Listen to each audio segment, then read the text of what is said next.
año y hoy vamos a hacer un enfoque del diagnóstico y el manejo de las hiperamonias a lo largo de la vida. Más o menos lo traté de dividir dentro de la población neonatal y lactantes, niños y adolescentes, ya que pues las etiologías y las características de presentación son un poco diferentes.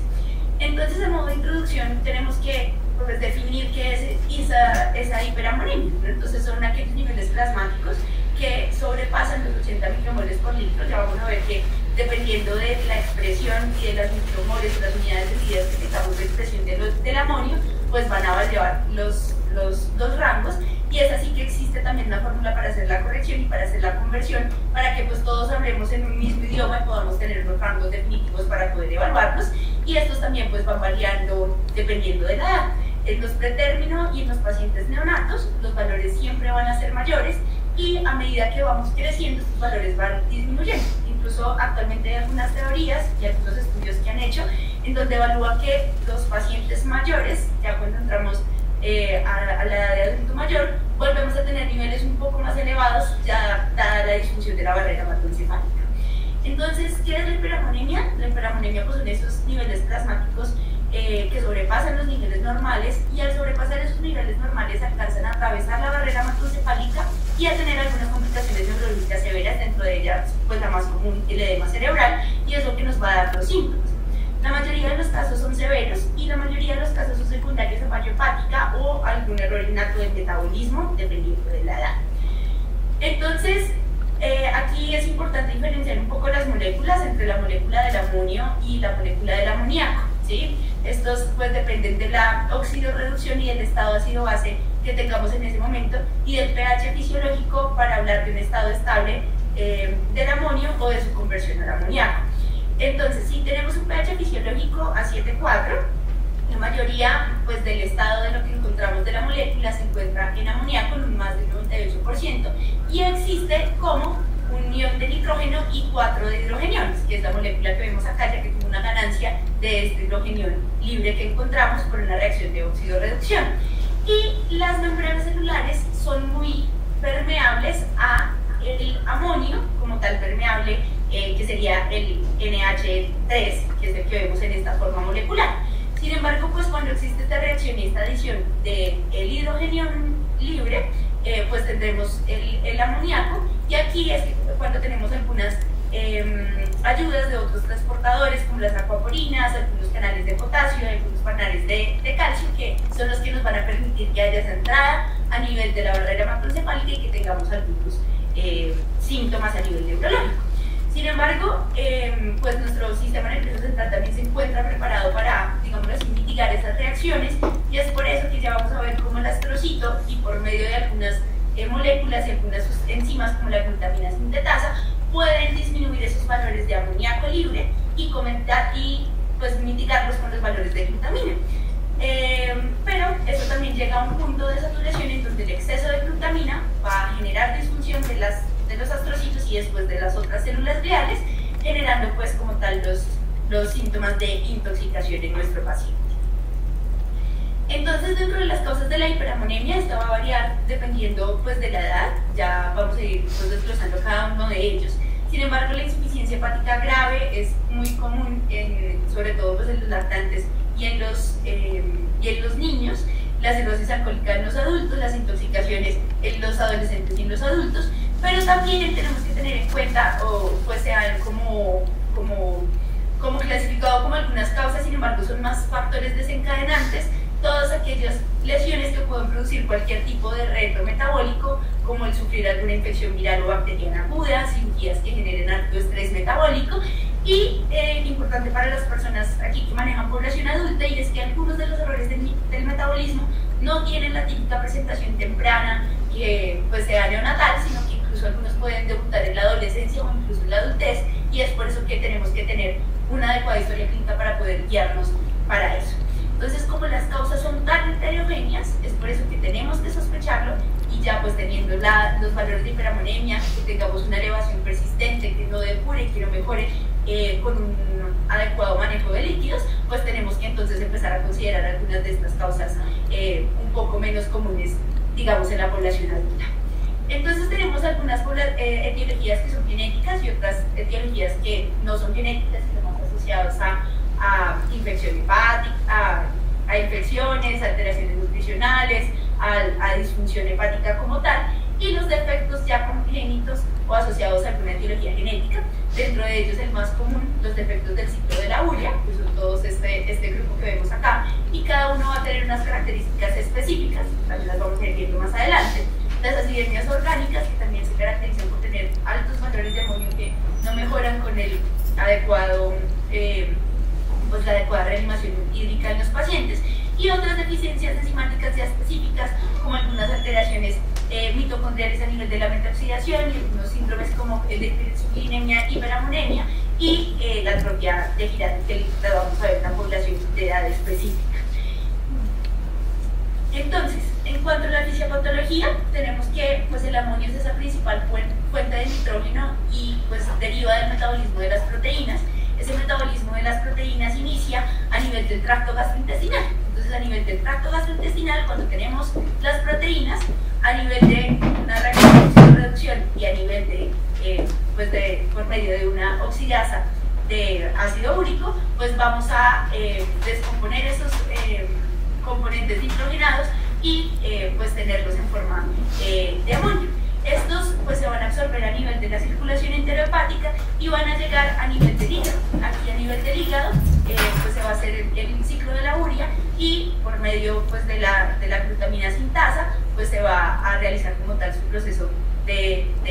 síntesis y de generación y puede volver a circular a nivel sanguíneo. Entonces aquí vamos a tener componentes que van a ser la urea, la glutamina y el amonio como tal, que se van a estar pues, circulando por medio de esta circulación enterohepática y ya posteriormente a nivel de los vasos sanguíneos. Sin embargo, como les comenté previamente, estos pues, pueden entrar sea a cerebro, sea a músculo esquelético o sea a riñón,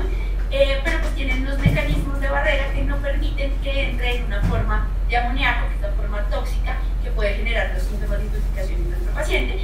o pues vamos a tener la adecuada actividad de algunas enzimas que van a pues, evitar este acúmulo y este cambio, como la glutamina sintasa a nivel del sistema nervioso central. También vamos a encontrar glutamina sintasa a nivel del músculo esquelético, y el riñón es importante porque aquí es que hacemos pues, la excreción adecuada de los nitrogenados, y es por eso que también los pacientes cuando tienen disfunción renal, algunos se pueden encontrar urémicos y tener pues, síntomas de encefalopatía. Entonces, aquí es importante pues, tener en cuenta que la actividad de esa glutamina sintasa es la que nos va a permitir regular esos niveles de amonio séricos y evitar pues, como tal los síntomas de intoxicación en nuestros pacientes. Ya cuando tenemos pues, elevados niveles, muy elevados niveles a nivel de la circulación sistémica, logra entrar a nivel del sistema nervioso central y tenemos nuestros síntomas cardinales dados por encefalopatía y edema cerebral. Entonces, ¿por qué hay compromiso cerebral? Esta es una gráfica muy bonita que nos muestra pues, los principales mecanismos por los cuales vamos a tener compromiso como tal de las neuronas y compromiso como tal de la astroglía. Y es que la barrera hematoencefálica, como les decía, tiene una alta permeabilidad al amonio, pero no al amoníaco, así que el amoníaco es el que nos produce los síntomas. Más o menos mantiene una actividad de la glutamina sintetasa entre 450 micromoles por litro, y esto funciona como un buffer tratando de hacer esa conversión y esa depuración constantemente para no tener esos niveles tan aumentados. Cuando ya la glutamina sintasa se satura, entonces vamos a tener un aumento de la glutamina a nivel intra y extracelular y también del glutamato.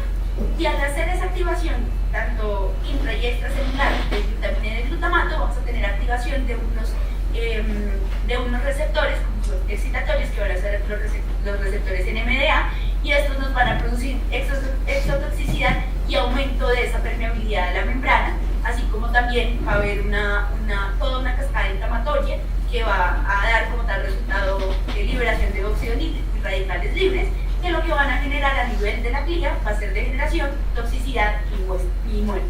Hay algunas teorías pues ahora que hablan un poco acerca del calcio y de cómo estos son los que influyen a nivel del astrocito para hacer el daño celular, pero pues muy mediados por la liberación del óxido nítrico y la liberación de radicales libres. Otra cosa importante aquí pues para mencionar es que, como les decía,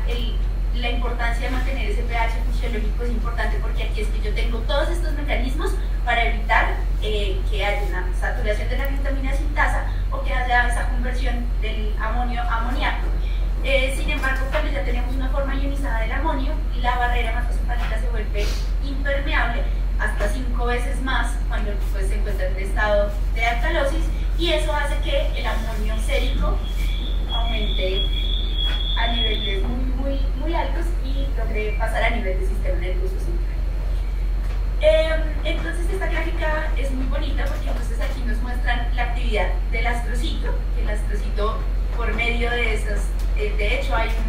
un ciclo que realiza solamente el astrocito, que es el ciclo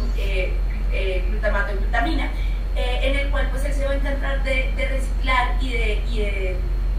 regular pues toda esta acción de los valores de amonio que tenemos a nivel del sistema nervioso central. Entonces la glutamina, que la vemos que acá esto es una neurona con su transmisión, su membrana presináptica, su membrana prosináptica con los receptores específicos, una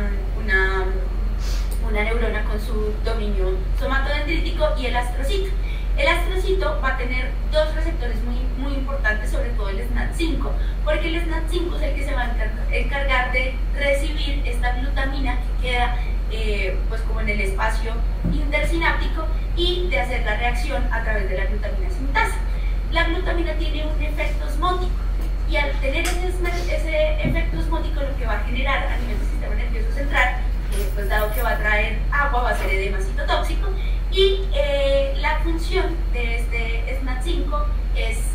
pues actuar un poco como un medio de compensación, disminuyendo ese efecto osmótico y pues disminuyendo, tratando de que no se produzca edema fisiológicamente. Sin embargo, pues como aquí ya cuando tenemos el paciente con síntomas va a haber una alteración en todos esos mecanismos de compensación, pues acá lo que se va a afectar principalmente la permeabilidad mitocondrial, va a haber más generación de estrés oxidativo, y ni la neurona ni el astrocito va a poder regular esa afectación, y pues vamos a tener hiperemia, se va a reclutar pues más de los componentes que haya a nivel de la circulación sistémica, y eso hace que se propense pues tener los niveles más elevados del amonio. El déficit de creatina, el compromiso mitocondrial y alteración en algunos ácidos grasos y en los triacilgliceroles también nos van a disminuir por otras vías la energía cerebral, y eso hace que pues, sea una mezcla de factores que condicionen los síntomas en el paciente. Como tal, pues podemos terminar en un daño irreversible a nivel del cerebro que conduzca pues, a crisis, a deterioro motor, a deterioro cognitivo, incluso en algunos pacientes pues un desenlace fatal y la muerte. Entonces, ¿qué valores consideramos como normales? Como les decía, estos van cambiando un poco a medida pues que vamos creciendo y en el ciclo pues, como tal, como de la vida. En los recién nacidos pretérmino tenemos valores que pueden alcanzar hasta los 150 micromoles por litro. En los recién nacidos, en los neonatos, se considera un valor normal entre 110 hasta los 110 micromoles por litro. Cuando ya sobrepasamos el periodo neonatal, ya después de los 30 días, 50 micromoles por litro, y ya en los niños sería 40 a 80 micromoles por litro, el equivalente a 70 a 125 microgramos por decilitro, porque lo que cambian son las unidades en niños que ya son un poco más grandes. Importante tener a la mano siempre este factor de conversión, que es pues multiplicarlo por 0.5872, dado que es el factor de conversión que se da por el peso molecular del amonio. Entonces, 80 microgramos por decilitro, si hacemos el factor de conversión y lo multiplicamos, nos daría 46.98 micromoles por litro. Entonces, esto es para siempre tener en cuenta que tenemos que hablar y expresarlo de una misma forma para tener en cuenta los valores y poder efectivamente hablar de que el paciente tiene hiperamonemia. Esta es una tablita en la que también pues, los gradúan dependiendo de la severidad. Entonces, leve en el recién nacido, cuando tiene 110, 150, sin embargo recordemos que pues, el valor como tal definido en los pretérminos de 150, ya en los neonatos sobre 110, moderado en los recién nacidos de 150 a 350 y ya en los mayores de 200 a 400, y severo a cualquier edad, para tenerlo pues, un rango para no olvidar, unos valores de amonio de más de 400 micromoles por litro.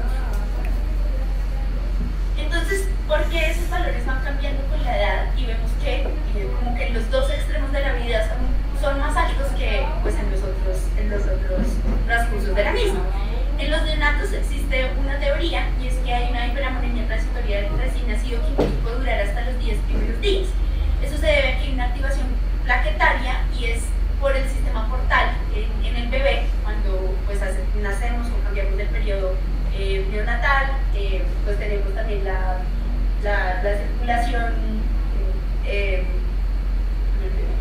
circulación pues portal, por eso tenemos la vía umbilical, que pues en este caso sería importante. Y aquí lo que pasa es que hay un desvío de la sangre normal, de la circulación normal, por ese sistema portal, y esa sangre se eliminaría ese primer paso para hacer la eliminación del amonio, como ese barrido del amonio, y es por eso que se explica que los neonatos puedan tener transitoriamente los valores elevados. Es más común en los pacientes que son pretérmino y se puede presentar en ellos hasta el 50% de los casos en los 2 primeros meses de vida, pues a medida que se va regulando pues, este sistema venoso y se hace pues, la adecuada circulación. Y otra de las teorías de por qué ya cuando envejecemos se hace más altos los valores del amonio, y es por la permeabilidad de la barrera hematoencefálica. A lo largo de la vida, pues estos astrocitos y las células de la neuroglía van perdiendo su función, van teniendo factores inflamatorios como interleuquinas,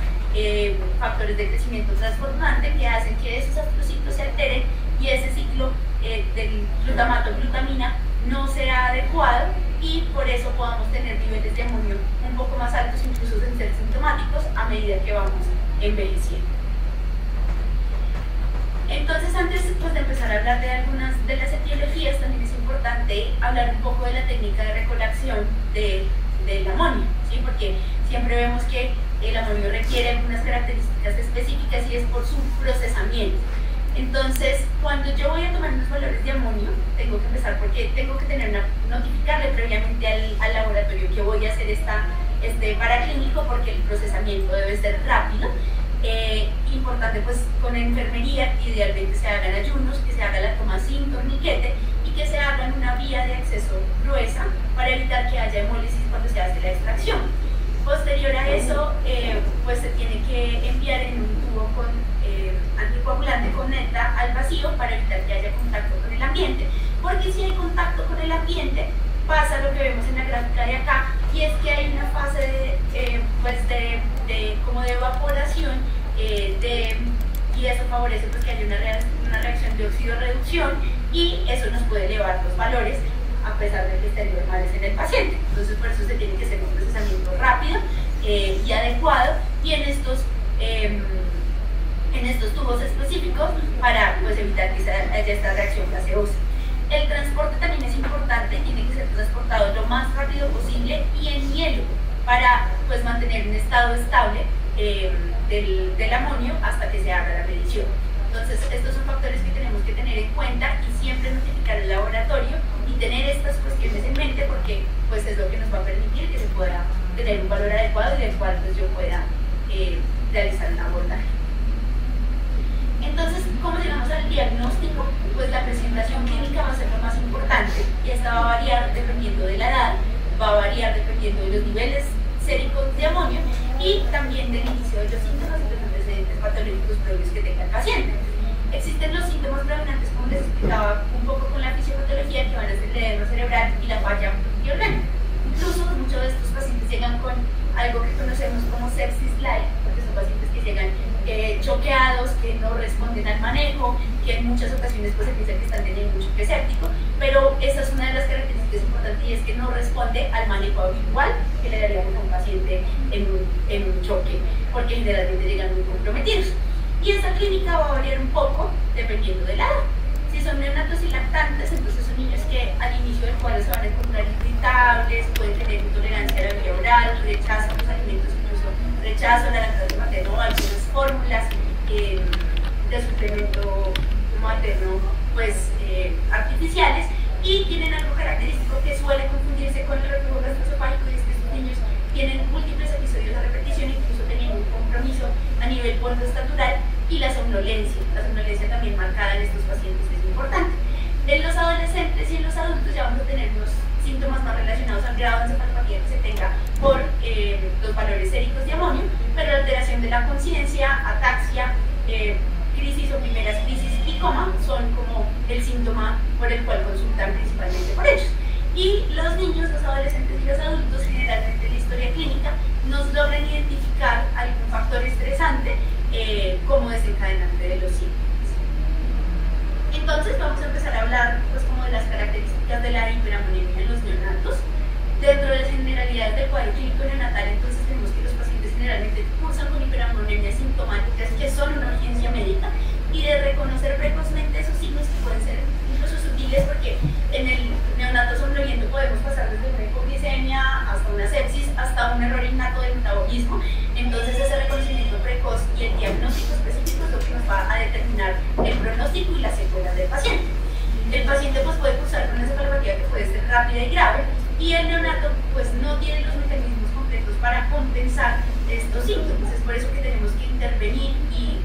pues, tener un diagnóstico adecuado tempranamente. Las elevaciones moderadas entre 110 y 150 micrómetros por litro ya en el neonato, no en el neonato materno, que son sobre más de los 150. Si no tengo una claridad de los síntomas, yo pienso que sí puede haber algo de mala técnica, sobre todo pues, en los neonatos, que a veces es un poco complejo la técnica de la toma del mismo, pues repetir la recolección de la misma. Pero ya si en una segunda toma tengo valores y tengo algo en la historia clínica que nos oriente a que el paciente pues, puede tener estos síntomas, ya tengo que hacer un diagnóstico específico y hacer el abordaje en el algoritmo de la hiperamonemia. Entonces, la sintomatología en el periodo neonatal tiene unas características tempranas, como les decía, la irritabilidad, la letargia, la somnolencia, la pobre tolerancia a la vía oral, y los múltiples episodios eméticos son algo que nos tiene que llamar la atención y prender las alarmas. La hipotonía y la succión débil son otros síntomas que pueden estar presentes en estos pacientes, y la alteración del patrón respiratorio también se puede encontrar comúnmente. Estos pacientes empiezan a tener hiperventilación como compensación por su trastorno ácido base, pueden tener hipotermia o hipertermia, y pues la hipotonía también secundaria. Estos pacientes, dependiendo también del origen y de la causa de la hiperamonemia, pueden tener hepatosplenomegalia, que haya disminución de la producción de urea y aumento de las transaminasas, que puede ser pues, un hallazgo común de los laboratorios, y pues que cursen con síntomas de edema cerebral, cursen con crisis o con incluso algunas alteraciones motoras, y haya falla multiorgánica, coma, e incluso en algunos pacientes un desenlace catastrófico con muerte. El objetivo pues, de la evaluación entonces va a ser el diagnóstico correcto y el tratamiento apropiado para evitar que lleguemos al estado de coma, muerte o algún daño o una secuela pues, que sea irreversible en el cerebro del recién nacido. Entonces tenemos que, pues inicialmente cuando nos enfrentamos a estos pacientes, pedir un perfil metabólico básico que tiene unos valores de amonio pues, éticos, los cuales tenemos que comprobar que tengan las medidas de toma adecuada. Unos gases que en este caso pueden ser venosos, no es necesario que sean arteriales. Los gases arteriales nos sirven más para ver trastornos de oxigenación, y en este caso necesitamos ver equilibrios y gases. Importante el cálculo del anión GAP, porque este también nos va a permitir clasificarlo en hiperamonias con anión GAP elevado o anión GAP normal. Los electrolitos, sobre todo el sodio y el cloro, las transaminasas, los valores de SK, los tiempos de coagulación, un ácido láctico que también nos va a ayudar a orientarnos, y las cetonas en orina, o en algunos países cuando tenemos la medición científica de cuerpos cetónicos, pues también podría realizarse y ser de gran ayuda en el diagnóstico y en el algoritmo de clasificación. Y también podemos pedir, si algunos de estos pues, ya no salen alterados, ya tienen una alta sospecha también con la clínica, un perfil con unos estudios más específicos como los aminoácidos, el perfil de acetaglutinas, la actividad de la biotinidad. Recordar que cuando voy a hacer la toma o la recolección de los aminoácidos se toman en plasma y los ácidos orgánicos se toman en orina. Entonces, los aminoácidos tengo que recolectarlos con 2 centímetros de sangre, también tienen que ir en un tubo que tenga ETA, y lo que se procesa es en plasma. Y las acetilcarnitinas y la biotinidasa se pueden medir en sangre total, no es necesario que sea en sangre, y por medio de papel filtro podemos obtener los resultados. Y lo de los ácidos orgánicos, principalmente pues, en el enfoque de la hiperamonemia, tenemos que tener buscar principalmente alteraciones en el ácido biológico para ver alteraciones del ciclo de la urea, y con la primera muestra de emisión que tengamos del paciente podemos procesar. Entonces, ¿qué causa hiperamonemia en el neonato? Como vimos, en todas las edades van a ser trastornos congénitos, genéticos y otros adquiridos, ¿sí? Entonces vamos a iniciar con esos trastornos congénitos del metabolismo que nos pueden producir hiperamonemia en una fase temprana de la vida. Entonces, el más común va a ser el déficit o algún trastorno en el ciclo de la urea, que es la causa más frecuente de hiperamoniemias graves, logra ser hasta el 60% de las hiperamoniemias neonatales y suele acompañarse de alcalosis respiratorias y bajos niveles de urea séricos. Las desinusias orgánicas son las que sí tienen frecuencia, son más o menos el 30% de las hiperamonemias. Estos pacientes suelen cursar con acidosis metabólica, hiperlactatemia y cetonuria o cetonemia, por eso es importante medir todos esos paraquímicos que les decía previamente, excepto pues algunas muy específicas como algunas acidemias que tengan alteraciones de oxidación de ácidos grasos, que estos pues no van a tener síntesis de cuerpos cetónicos. Y el déficit de la beta-oxidación de los ácidos grasos, que estos van a ser pues, alteraciones en los ácidos grasos de cadena larga, que pueden tener hiperamonemias muy marcadas generalmente, pueden cursar con hipoglicemia, hipocetosis o elevación de la CK en valores significativos. Otro que puede cursar en el periodo neonatal es la atrofia girata. La atrofia girata es un trastorno de metabolismo a nivel mitocondrial en el cual hay una alteración en la ornitina y hay un bloqueo como tal en el transporte de la quinina y de la ornitina. Estos pacientes tienen como un síntoma característico que tienen hiperamonemias muy marcadas y la más alta se ha registrado en valores de hasta 1800 micromoles por litro. Entonces se caracteriza por tener esta disfunción, además de otros síntomas que nos orienten a que haya pues, compromiso mitocondrial como alteraciones visuales, alteraciones oculares, tempranas, la intolerancia a la vía oral y la hiperamonemia con valores muy altos. Otros son los trastornos del transporte de los aminoácidos, que hay disminución de la L-arginina e hiperamonemia, como el síndrome de hiperamonemia, hiperornitina y homocistinuria, que es un defecto en el transporte también mitocondrial de esa ornitina que se puede ver en algunos casos relacionados con trastornos del ciclo de la urea. Entonces esta es una tablita que me pareció muy gráfica para ver cómo, dependiendo de los síntomas que tenga el paciente y de mis paraclínicos, yo puedo orientar el diagnóstico. Entonces, si tengo un paciente que tenga hipoglicemia, que tenga aciduria y excreción de un metabolito como el 3-hidroxi-3-metilglutárico, pues yo tengo que pensar, tengo que mirar entonces cómo están los gases venosos, si tengo acidosis metabólica, si los valores de amonio son leves, moderados o severos, si se encuentra acompañado o no de hiperlactatemia, cómo están esas transaminasas, si son altas o si son normales, cómo está esa secaemia, porque como les comenté puede encontrarse alta en algunos de los trastornos, cómo están los niveles del ácido urático y también pues, las cetonas que nos van a orientar a cada uno pues, de los diagnósticos. Este pues, es un resumen de las causas más comunes que tenemos en los neonatos dentro de los genéticos, dentro de los no adquiridos. Entonces, los defectos del ciclo de la urea, alteraciones en N-acetilglutamato sintasa, las alteraciones en el carbamato y formato sintasa, el déficit de OTC que está y tiene un patrón de herencia asociado a X, entonces recordemos que es más común encontrarlo pues, en los varones asociado pues, a su patrón de penetrancia, la citrullinemia, la deficiencia de alginasa, que todos pues, tenemos que orientarnos por algunos hallazgos muy específicos a nivel de los aminoácidos y los ácidos orgánicos. Las acidemias orgánicas, entonces en las acidemias orgánicas nos va a dar el diagnóstico sobre todo en los ácidos orgánicos en orina, porque hay excreción de alguno de estos metabolitos para poder clasificarla en acidemia propiónica o en acidemia isovalérica o metimalónica.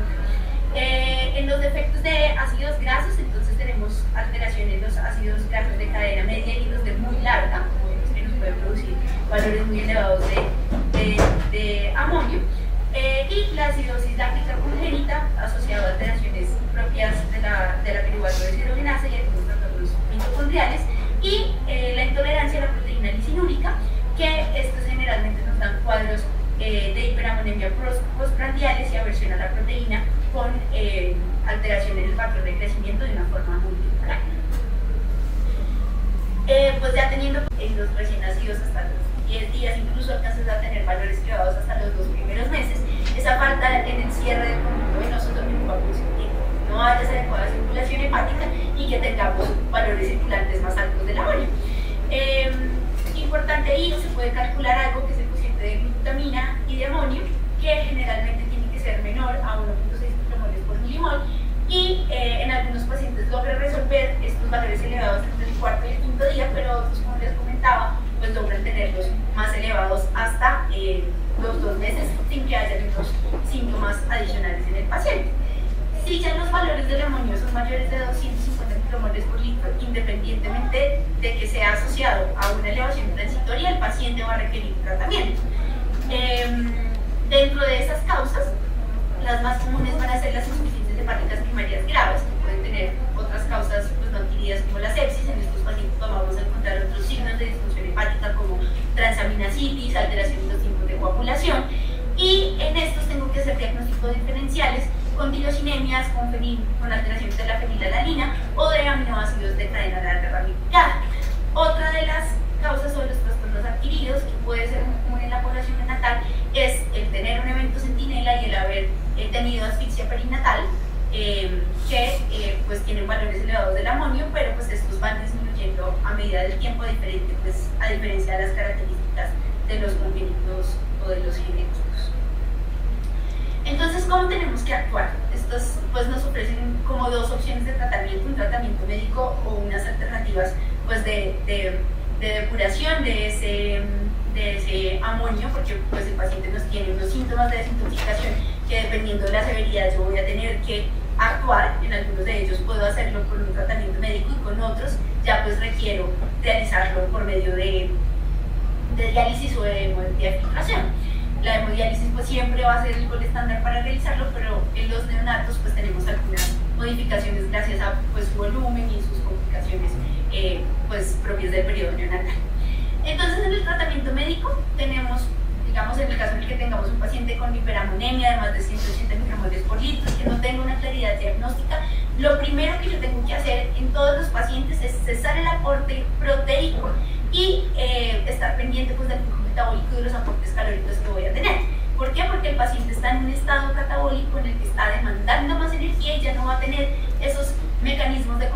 compensación para revertir esa degradación de las proteínas. Entonces incluso se recomiendan en esos pacientes aumentar hasta en un 25% esas necesidades basales para frenar y tratar de controlar un poco ese catabolismo. Se recomienda que incluso se haga manejo con infusiones hiperosmolares, con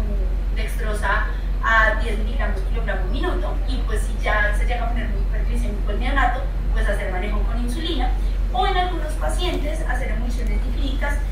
para mitigar esta degradación de las proteínas, siempre y cuando no esté sospechando que el paciente tenga un trastorno de la beta-oxidación, porque aquí pues sí podría empeorar los síntomas. La nutrición parenteral total, pues en la fase inicial, y tener pues, niveles de flujo metabólicos, como les decía, un poco aumentados para lograr hacer esa compensación del catabolismo que se está haciendo en estos pacientes, y tan pronto como sea posible iniciar la nutrición enteral pues cuando se pueda ir mejor el estado de conciencia. Existen también algunos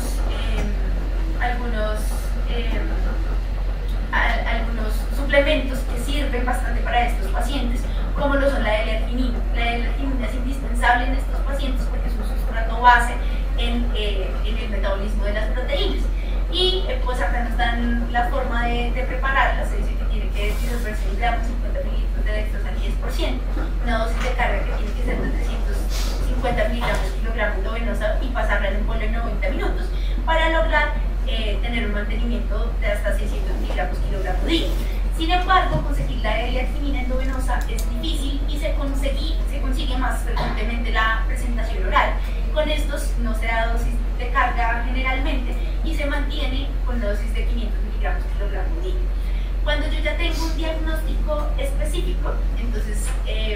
digamos que yo ya tenga un diagnóstico de un trastorno del ciclo de la urea, tengo que mantener las dosis de L-arginina en los rangos entre 150 y 200 miligramos kilogramo día, porque por su suplencia de la L-arginina podemos tener acidosis metabólicas hiperclorémicas y empeorar un poco los síntomas en estos pacientes. Entonces existen unos medicamentos que ayudan como a barrer, a poder depurar, a poder quitar pues, esos niveles elevados que tengo de amonio a nivel sérico en los pacientes. Dentro de ellos vamos a encontrar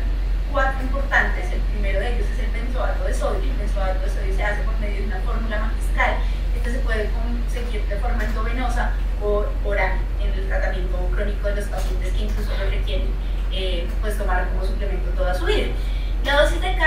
benzoato de sodio endovenoso tiene que ser 250 miligramos kilogramo, también se pasa en un bolo de 90 minutos y se continúa en infusión de 250 a 500 miligramos kilogramo día. El tiempo de la infusión se dice que puede ser desde 24 horas hasta ver algo de mejoría en el estado de conciencia del paciente. Y tengo que tener algunas precauciones muy específicas porque al ser una fórmula magistral, la molécula es muy inestable. Incluso solamente la exposición del contenido a la luz puede dañar la preparación. En los neonatos tengo que tener, tengo que evitar volúmenes altos de líquidos que me puedan hacer otras descompensaciones, entonces no se hace la dilución del benzoato en algunos casos de los neonatos con dextrosa al 10%, sino que se puede hacer una dilución con arginina para evitar dar volúmenes muy altos a estos pacientes. El fenilbutirato, que se conoce con el nombre comercial de la Monabs, este se indica una dosis de 200 a 600 miligramos kilogramo día vía oral y por sonda nasogástrica cuando se permita. Y también encontramos ahora el benzoato de sodio con fenilacetato, que se encuentra de una presentación endovenosa. Este nombre comercial es el Amonul, y este se tiene que diluir en dextrosa al 10% y ser una dosis de carga de 250 miligramos por kilogramo en un tiempo de 90 a 100 minutos, y también se completa a esta dosis hasta completar 24 horas de inicio del tratamiento. Es importante con estos medicamentos tener en cuenta algunas de las reacciones adversas como la glucositis, las alcalosis, hipoalbuminemia, puedo tener hipocalemia, en algunos casos tener arritmias asociadas o alteraciones en la conjugación de la glicina que se pueden dar por el benzoato. Lo más común y lo que más vamos a ver en estos pacientes es que tengan síntomas gastrointestinales, náuseas y emesis asociadas a la administración de los mismos. Otro de los suplementos que podemos administrar en estos pacientes son la carnitina, el nombre comercial es el Carnicor. La dosis de carga es 50 miligramos kilogramo en 90 minutos y un mantenimiento de 100 miligramos kilogramo día. Esto, dependiendo de la etiología, voy a tener que mantenerlos o evitarlos si ya logro hacer un diagnóstico adecuado. En las acidones orgánicas tengo que hablar siempre el uso de quelantes de amonio, el benzoato de sodio, cuando hay alteraciones mitocondriales y depresión de coenzima A, es importante. Y si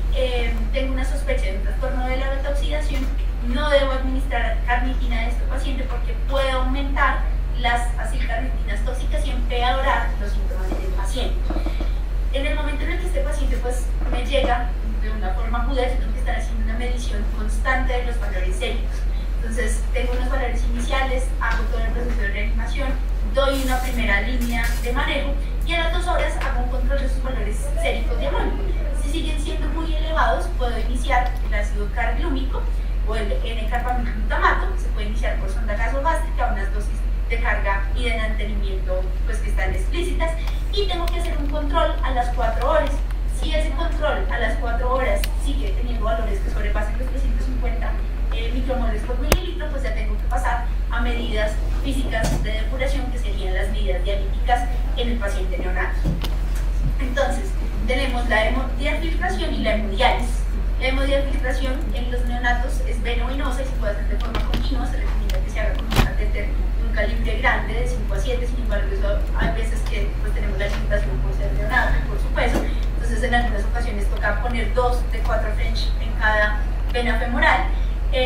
Sin embargo, la hemodiafiltración no es tan buena barriendo las concentraciones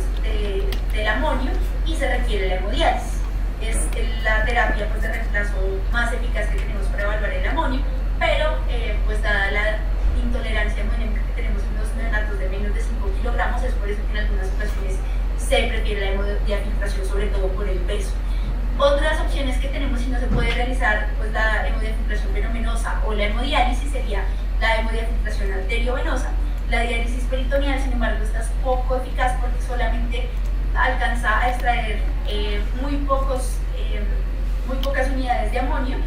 con volúmenes muy altos que le estoy poniendo en el lineal al paciente para que arrastre la concentración de los solutos. Y en otros pacientes, y una medida que se ha venido usando más actualmente, es el ECMO, que cuando tenemos cifras muy elevadas que no responden a la hemodiálisis y la hemodiafiltración, podría considerarse.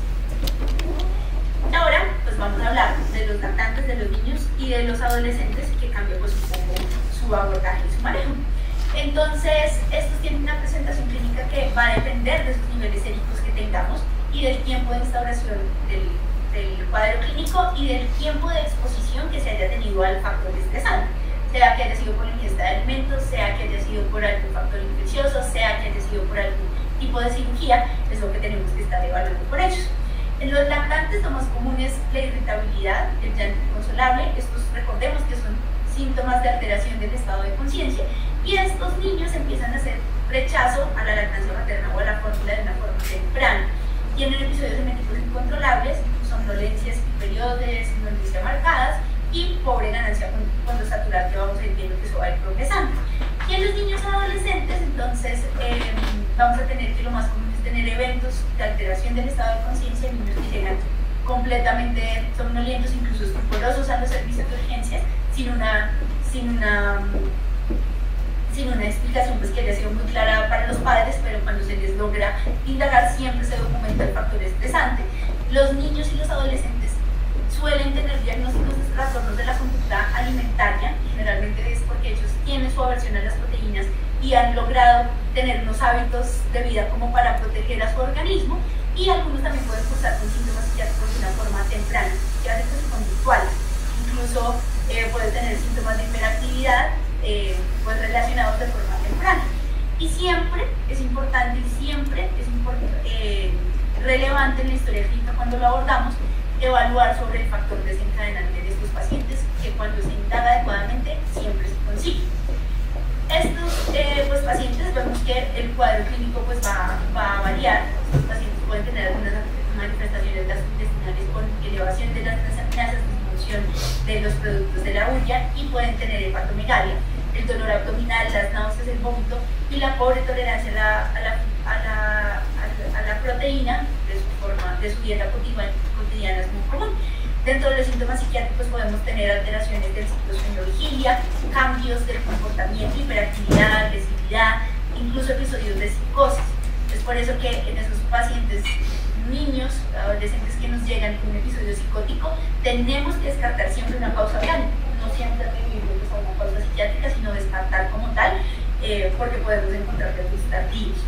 Y la hiperemia persistente o intermitente pues puede tener algunos síntomas crónicos, que pueden ser alteraciones motoras o psicomotoras o síntomas psiquiátricos que acompañen al paciente pues como en su vida y en los periodos críticos pues se exacerben. Podemos tener también algunas alteraciones neurológicas y motoras, tremores, ataxia. El paciente puede cursar en el periodo agudo con disartria,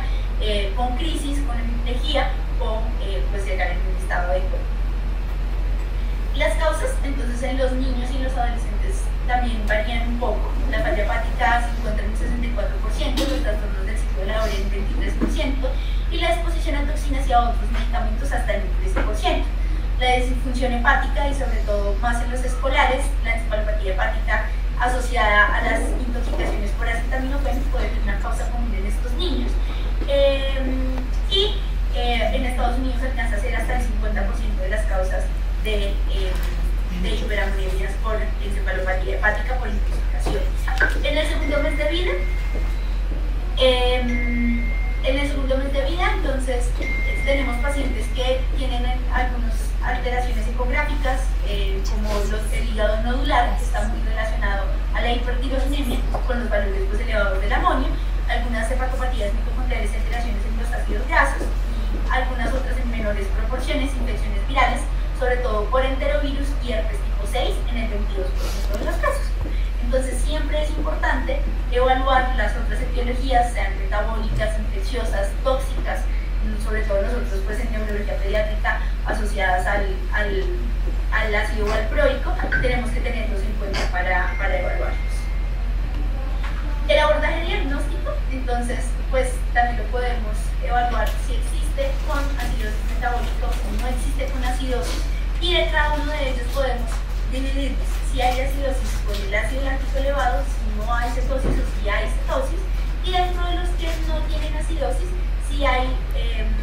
si no hay compromiso con cetosis o si hay cetosis. Esto sobre todo para orientarnos a la etiología, ¿sí? A si existe una alteración mitocondrial, si existe una siguiente orgánica y los paraquímicos que tengo que pedir en cada uno de ellos. En cuanto el abordaje diagnóstico en los niños más grandecitos, los aminoácidos cuantitativos en plasmas, siempre mejor pedirlos de un análisis cuantitativo para poder evaluar pues, las concentraciones elevadas a las cuales se encuentran. La glutamina, la alanina, las transfeminas se encuentran elevadas con los trastornos del ciclo de la urea, y la acetilila, la arginina y la ornitina también.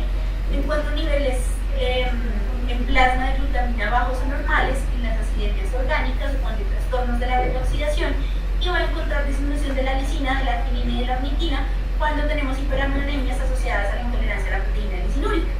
Y los aminoácidos cuantitativos en orina vamos a encontrar concentraciones de homocisteína alta cuando tenemos el síndrome de triple H, y aumento de lisina, arginina y ornitina cuando hay intolerancia también a la proteína lisinúrica. Son valores que nos van a ir guiando pues, en el diagnóstico ya más específico.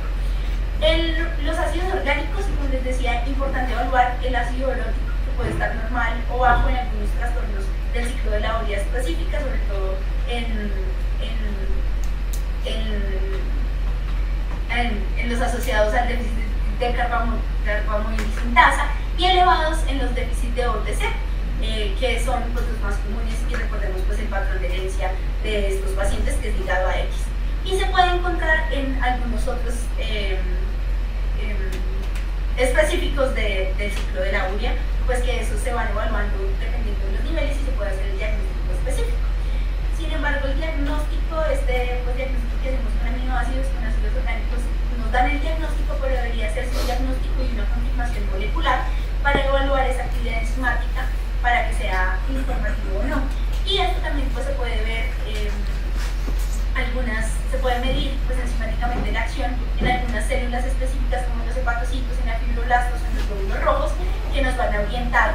por la elevación de unas enzimas específicas a cada uno de los diagnósticos. Vamos a hablar un poquito, pues en aras del tiempo, ya que nos quedan solo 10 minuticos, de las causas más comunes y qué sospecharía yo, qué síntomas podría tener yo con los trastornos metabólicos más comunes que veríamos en los niños y en adolescentes, para tener como una idea y un panorama de cada uno de ellos. Entonces, de los defectos del ciclo de la urea, pues tienen un espectro muy, muy amplio, y dependiendo pues, de la mutación específica que se tenga, pueden tener una manifestación muy temprana o muy tardía, por eso la edad es variable en su inicio. Pueden tener defectos completos o parciales de la actividad de la enzima, y esto nos va a dar como tal ese espectro del fenotipo. En cuanto a las alteraciones motoras y a las alteraciones que veamos al examen neurológico, pueden tener un compromiso proximal y distal, generalmente se encuentran acompañados de alcalosis respiratoria, y los pacientes nos cuentan, cuando ya son más grandecitos, acerca de esa aversión a la proteína o pues, a las dietas bajas en proteínas, porque los pacientes generalmente tienen síntomas al ingerir los mismos. Y acá tenemos, dentro de cada uno de las alteraciones y de las enzimas que están comprometidas en los trastornos del ciclo de la urea que podemos tener. Cuando tenemos alteraciones en la arginino-succinato sintasa 1, vamos a tener que los pacientes pueden cursar con espasticidad, pueden tener algo de síntomas de lesiones motoneuronal superior, puedes imitarlos como si fueran con clonus, con hipertonía, síntomas que simularan una ACV y disfunción hepática. Pueden tener cardiomiopatia hipertrófica y cataratas, que nos van a orientar a que se trate de esta déficit enzimático. Cuando tenemos alteraciones en la arginino-succinato liasa, estos pacientes van a tener disfunción y fibrosis hepática, van a tener hepatomegalia, van a tener una característica a nivel de sus uñas, y van a tener la tricorexis nodosa, y eso también es un hallazgo pues, muy patognomónico cuando ya estamos clasificando los trastornos del ciclo de la urea. Y pues estas son las micrografías electrónicas de cómo se vería pues, esa tricorexis nodosa. Cuando hay alteraciones en la arginasa 1, estos pacientes pueden cursar con displejía espástica, que puede ser progresiva, ataxia y trastornos del movimiento como coreatetosis. Estos pacientes tienen microcefalia y pueden tener en edades tempranas compromiso de carcinomas hepatosingulares. Y cuando tenemos alteraciones mitocondriales asociadas a alteraciones en esos transportadores de solutos mitocondriales, podemos tener síntomas que nos den colestasis intrahepática en una edad muy pequeña, en el periodo neonatal, falla del medio, dislipidemia, y cuando cursan con síntomas neuropsiquiátricos podemos orientarnos más a una citrullinemia tipo 2. En cuanto a las acidemias orgánicas, entonces estos pacientes cursan con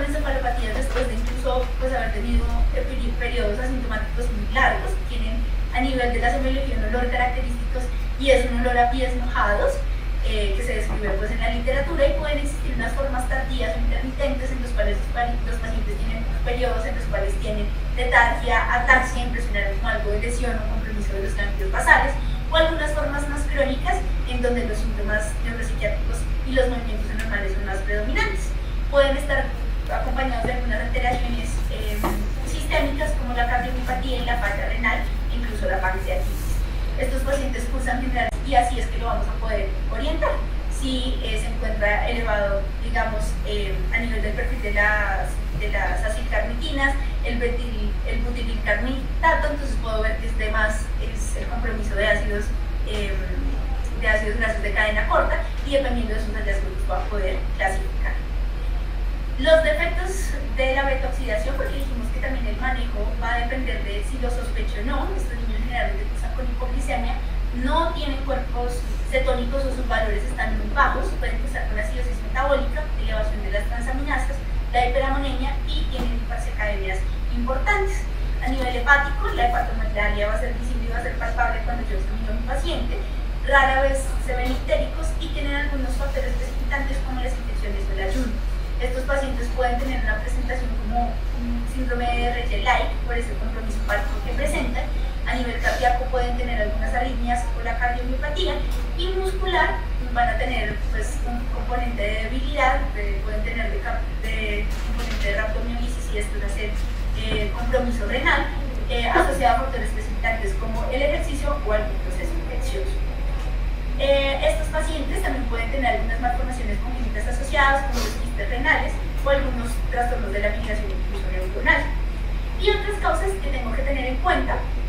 son la intolerancia a la proteína glicilúrica, el síndrome de hiperinsulinismo, hiperamonemia, el déficit de piruvato carboxilasa en los déficits mitocondriales y el daño hepático, sobre todo en los pacientes que tienen enfermedades de depósito y enfermedades de depósito lisosomal, digamos hay un diagnóstico diferencial con Gaucher. El manejo agudo de estos pacientes entonces es tratar de mantener un amonio y los valores de amonio, normalizarlos lo que más pueda, mantener ese anabolismo en los pacientes y disminuir el riesgo de deterioro neurológico asociado también a las complicaciones más comunes y a la deshidratación en estos pacientes. Tengo que reducir esos metabolitos tóxicos, sea de forma médica o de forma física por medio de la diálisis, y suplir esas deficiencias, y es por eso que los cofactores pues, son importantes en estos pacientes administrados. Y esta pues, es una frase que me pareció importante, y es que el tiempo es cerebro, y a medida que esos valores de amonio sean más persistentemente elevados, pues la severidad y el compromiso de estos pacientes va a ser más importante.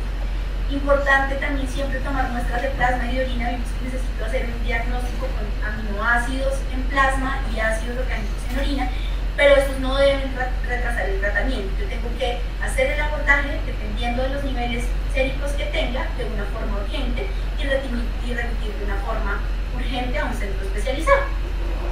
Y este es un cuadrito que es muy práctico para poder hacer ese abordaje rápido del paciente que nos llega a urgencias, en un paciente que ya tenía el diagnóstico o en el paciente que no tenía el diagnóstico, y cómo encontramos esos valores de amonio y qué es lo que debo ir haciendo en cada uno de los escalones hasta, pues desde iniciar los medicamentos y los cofactores básicos hasta iniciar pues, la filtración, la memoria filtración de estos pacientes, y ya cuando tengo pues, valores muy severos que son refractarios al medicamento, pues ya evaluar incluso opciones de tratamiento paliativos. Quería pues hacer como un apartado del manejo crónico en estos pacientes, y es que estos van a requerir tener una consejería nutricional, van a requerir pues una dieta específica y unos medicamentos de mantenimiento para lograr mantener ese control metabólico, eliminando y disminuyendo como tal esos periodos de crisis y eliminando las complicaciones crónicas para lograr permitir un desarrollo y un crecimiento normal en estos niños. Es importante la educación de la familia, entonces sobre todo para evitar esos desencadenantes, las dietas restringidas sobre todo pues en calorías, en proteínas y las altas ingestas calóricas,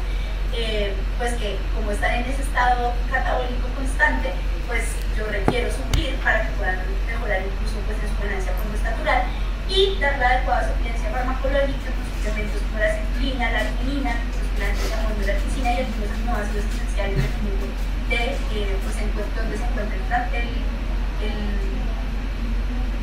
la alteración y el defecto. y la suplencia vitamínica con tiamina, hidroxicobalamin, riboflavina o biotina en algunos